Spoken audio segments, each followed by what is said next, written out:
Yeah, this is just devastating news as we're learning that 2 people are dead in Plainfield. Thankfully, that was not the case here. At this, which way you want me to step out? You go that way. Okay. Boom. Yep.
You all good?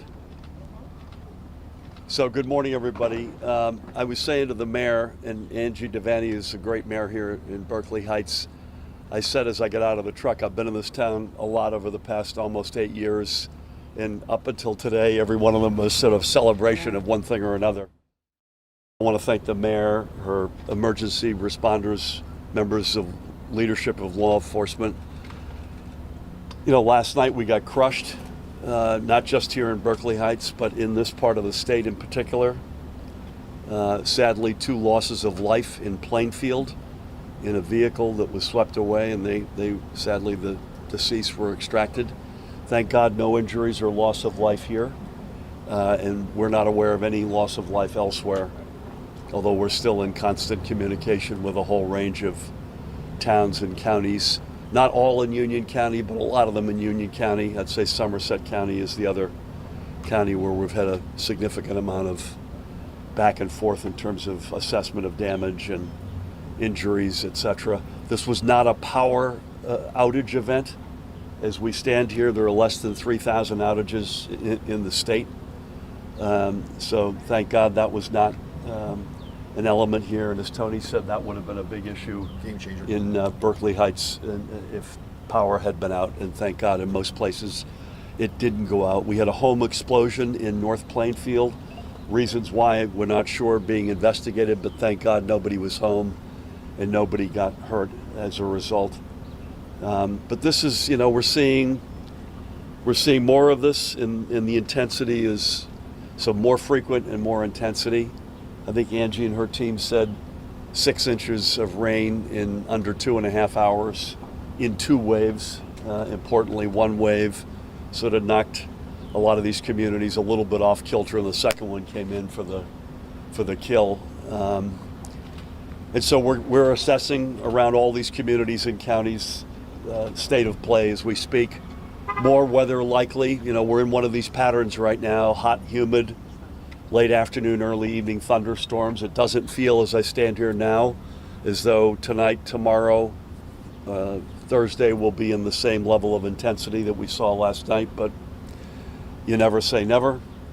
The White House has been in touch this morning, which is a good sign, and we will be assessing, led by Dan Kelly, who's been on the clock since Superstorm Sandy, well before my time.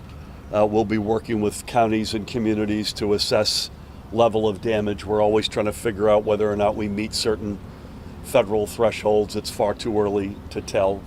But this clearly was a significant weather event, and we'll keep folks posted. Again, the best way to sort of log in if you've got damages is to go through the community. The communities will in turn go through the county, and we will in turn work with the counties in terms of assessing that total. There's also small business, SBA potential relief for small businesses, which is another avenue that we've pursued in the past. Again, too early to tell whether or not we hit any of those bogeys, but we will be all over this as we have been in prior storms. Angie, anything you want to say? Just want to thank you, Governor, and your team for reaching out immediately last night as we were sort of going through difficult times. I want to thank my police department and my OEM staff for keeping on top of it. I don't think any of them have had any sleep. I don't know if you've had any sleep, Governor. I've had more sleep than they have, but yeah. So I just want to thank you and your team. Thank you, Angie. I appreciate that, and it's always great to be here. I'm looking forward to coming back for a happier Yes. occasion soon. Anything that folks have? I think we'll stay on topic. What's Can that? you offer some details about the deaths in Plainfield, please? I don't, Tracy, other than they were in a submerged automobile and their remains were extracted at some point overnight or early first thing this morning. Age, I don't have gender. age here. I'm sorry? What roadway in Plainfield? Do we know, Dan or Rob? It wasn't North Plainfield. No, it was Plainfield proper. Right. Well, we don't, but we'll come back to you with anything we can get. Was it on a main roadway or a side street? Was it Cedarbrook Park? Cedarbrook Park. Governor, 1 week ago at the beginning of July, there were 2 people dead on Plainfield. Right now, 2. What we are expecting, because the summer is still going, especially in this area. Listen, I was on with Mayor Mapp this morning, lamenting that very fact. They lost 3 folks in the storm on July 3rd, and lost another 2 folks last evening. We're in one of these. We're not unique, but we're in one of these sort of high humidity, high temperature, high storm intensity patterns right now that we've been in before. But it feels like events like last night, again, not just in New Jersey, but as a general matter, are coming more frequently with more intensity. So I would just say that, therefore, everybody needs to stay alert. We're in one of those patterns right now, and we can't take anything for granted. Particularly, I said to Angie, water has killed more people in my time as governor than any other sort of weather event. Power outages, tornadoes, snowstorms. For whatever reason, water, and we don't know the circumstances in Plainfield from last night, so this comment is not directed at that, but as a general matter, this feels like there's a human nature that I could beat water. I know I can't beat a tornado. I know I shouldn't touch a down power line, but my vehicle can make it through water, or I can stay in my house, and people have paid with their lives over the time we've But been. is there any change on the infrastructure in the future for all this? I mean, we've got to we're getting, I've said this ad nauseum, we, New Jersey, we, America, we, the globe, we're getting dragged by climate. Our preferred position would be to get out ahead of it, which we've done a lot over the years to, fortify infrastructure. And by the way, as we speak, and as of this morning, there was only 1 track line in the entire system of NJ Transit that's down on the coastline. That'll be back up this afternoon. So our infrastructure investments and hardening of those assets have paid off. Power outages are lower today than if you had the same event 7 or 8 years ago. But when you're talking about loss of life, you got to bat 1,000, and we have not. Governor, in So- the past you talked about doing preemptive state of emergencies. It seemed like last night the state of emergency was announced after it was declared and after rain started falling. Can you talk about the timeline? I mean, I don't know that we had the confidence. My colleagues can interject here in terms of what would the ultimate intensity of this storm be before the storm. We put out a pretty aggressive amount of social media yesterday afternoon.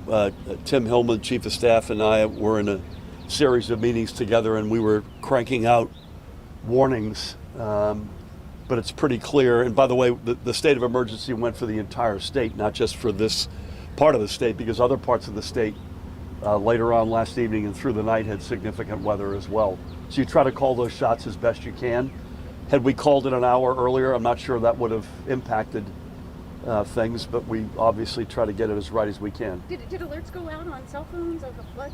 I'm not sure. Yeah, cell phones did. I mean, I'm confused. I do have a question. Hold on one sec. Was that your question? Yeah, I just was curious Alerts- to know where people's cell Alerts phones- did go out, and we were aggressive on social media. Did alerts go out in Scotch Plains, Plainfield, and Northfield? Because I know I didn't get one. I don't know. Where are you? Scotch Plains. Scotch Plains got hit. Scotch Plains was the first mayor I connected with last night. I don't know when that alerts went out in Scotch Plains. Rami Smith with WNBC. Quick question. I know you talk about the intensity becoming more frequent with storms and what the state has done. What should people and homeowners and renters know about what they can do proactively to prepare for before a storm hits? Yeah, that's a great question. I mean, I think it's a lot of common sense. We've got a sort of regular pattern, whether it's rain, there's a particular pattern, a windstorm, a snowstorm. Use your head. I mean, if you see water, if it says don't pass, please God. Make sure you feel like you're on high ground as it relates to a water event. Don't ever go near any down power lines. Don't assume your neighbor's going to call in the fact that your street's out of power. Proactively take steps like that. I think it's largely a common sense, a set of common sense pieces of advice. Governor, you talked about infrastructure. Hold on one sec. You talked about infrastructure. There's some residents by Lawrence Drive and I think Ridgewood that are complaining about a creek in that area. Mayor, if you want to chime in, what's being done? Because they mentioned that with every storm, their basements keep getting flooded. So in terms of protecting that creek, we're adding something to that creek so that they're not heavily hit every time. Yeah, we've been working actively with our engineering department and our DPW. Some of it is private property, and I echo the governor's words, use common sense. Last night we issued, the chief and I and the OEM director, shelter in place type of thing. So we're working through that issue in particular. Our DPW always goes out ahead of a storm and secures different, creeks that are township property. But again, encourage residents who have that type of, creek or water structure behind their home to make sure that they're doing the same types of things, making sure it's cleaned out, that kind of thing. I mean, the long-term game includes everything from Army Corps of Engineers on certain projects to our Department of Environmental Protection as we speak, changing construction standards, to our Blue Acres program, which has been in place, which gives people the option to basically sell at an acceptable price and move out of a floodplain. A whole range of long-term steps we could take, but that's not going to help you last night if you're sitting by that creek, right? Governor, the whole Green Road, that was very interesting because that was very rare for it to flow into Route 22 and onto Scotch Plains and Plainfield. Very rare that it would flood there. Is there any more, are there any more factors in addition to the climate change, to just intense rain that could have just contributed to that massive encore of that water into Route 22 where a lot of cars were? Yeah, let me just say I'm glad you brought this up because Route 22 and that stretch is still closed between Watchung and North Plainfield, I believe. There are 4 areas where the road is either buckled or there is significant debris, and our Department of Transportation, under the great leadership of Fran O'Connor, is cleaning that up. The answer on the specifics is I don't know yet. There is the generic issue, but you hear now constantly, Angie herself last night in our exchanges said that she had never, I don't want to put words in your mouth, you'd never seen flooding like this. You hear, or this place has never flooded before, it's now flooding. Turns out this area behind us, in fact, has flooded before. But there are, anecdotally, a lot of reports, as you just asked about Route 22 and that stretch, which may have seen water in the past, but not nearly like we saw last night. And that's the new reality. And we're getting dragged by this. And as proud as I am of a lot of steps we've taken in both short-term and long-term steps, Mother Nature calls the shots here at the moment, and we're all getting dragged by this. I think we're going to have to break here, if that's okay. One last question. The coastal erosion rules approved yesterday, they gave concessions to some builders, to developers. Can you talk a little bit about that and how that comports with what happened just hours later? I think that goes live next Monday, so it's not technically yesterday. I think we were out doing stakeholdering yesterday. Is that right? Listen, this is one of these things where you're trying to compromise. We have more people living in the state than ever before. We're a hot state, not literally in this case, but figuratively. Berkeley Heights is a hot community. It's a quintessentially hot community. We have more people employed than ever before, more businesses in operation than ever before. So you're trying to balance that on the one hand. We want to continue to attract companies and families and people to come here we're the most densely populated state in America, and we got to make sure that we're getting that as right as we can as well. And what you're seeing is these rules are playing out or a compromise to get both to continue to attract folks to the Garden State, but to do it in an environmentally responsible way. Governor, are you going anywhere else, sir, with other damage? I'm going up, ironically, to kick off what we're calling the Greenway in Newark, which is going to be a 9-mile stretch of old railroad track that will connect 8 communities from Montclair to Jersey City. That is intended to be a happy moment, but we'll have press availability there as well, and we're going to see. We're still assessing the damages in a variety of communities, so to be determined. Thank you all, and most importantly, Angie, to you and your extraordinary team. Thank you. Governor. You guys good?